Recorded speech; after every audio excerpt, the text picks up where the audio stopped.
How to remove space between text in Squarespace. Hello guys and welcome to this new tutorial. In today's video, I'm going to show you how easy it is to create and remove a space into your Squarespace website between the texts. So it is very easy and very simple. All you need to do is to follow up the tutorial from the beginning to the end and you're going to be good to go. The first thing that you need to do is to head over to squarespace.com, sign in for your account, select your website, and here we are.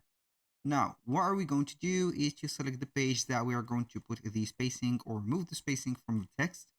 For example, we are going to head over to pages. We are going to head over, for example, one of the pages here, like this gallery, and we are going to start editing. So now, as you can see, we do not have a text. So basically, we are going to add some blocks. I'm going to click on add here text. So we are going to write in something. Like here is an example, for example, of text spacing, like that. So we are going to copy this text. We're going to put a comma here. Boom, boom, boom, boom, boom, boom, like this, boom. So now, as you can see, we have here some spacing. And this spacing here, normally, if we search carefully on this specific area, you are not going to see the spacing of the text. You're going to see only the text alignment, the quotes, the bulleted list, and also the number listed. So here, what can we do is to save the settings from here. We're going to exit the, as you can see here, the section or the space. Now, what are we going to do is to scroll down on the utilities, or there on the pages. As you can see, we are on the pages. Now, what are we going to do? Click on Website Tools, click on Custom CSS, and for here, I have a code. And this code, I'm going to put it in the section or the description section of the video that you're going to see here.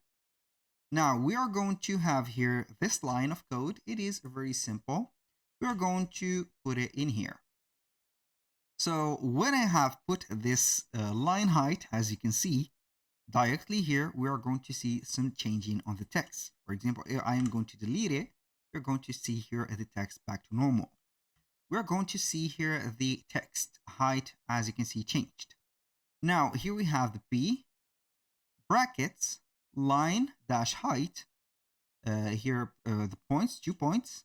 Now we are going to see the number of the, as you can see, the height or the spacing. Here I have put it at 3. So we are going to change it, for example, to 1. And we're going to see the example changing. By putting the number of the line height to 1, we're going to see that the text have lost the spacing and we have successfully deleted the spacing. How we can make it minimal than that, we are going to put it, for example, to 0.5. And you're going to see things that are going here like this. So it is not practical to have this vision, but we are going to put it as 0, or we are going to put it as 1. Like this, it is going to be just fine. For example, if we are going to make it a little bit smaller, we can go ahead and put 0.9. And this is the line height or the spacing between the texts. So this will work only for the paragraphs that has been added to the section that we have the custom CSS field to. That was all for today's video. Thank you guys for watching. I hope that you have enjoyed the content and hope to see you soon on the next one.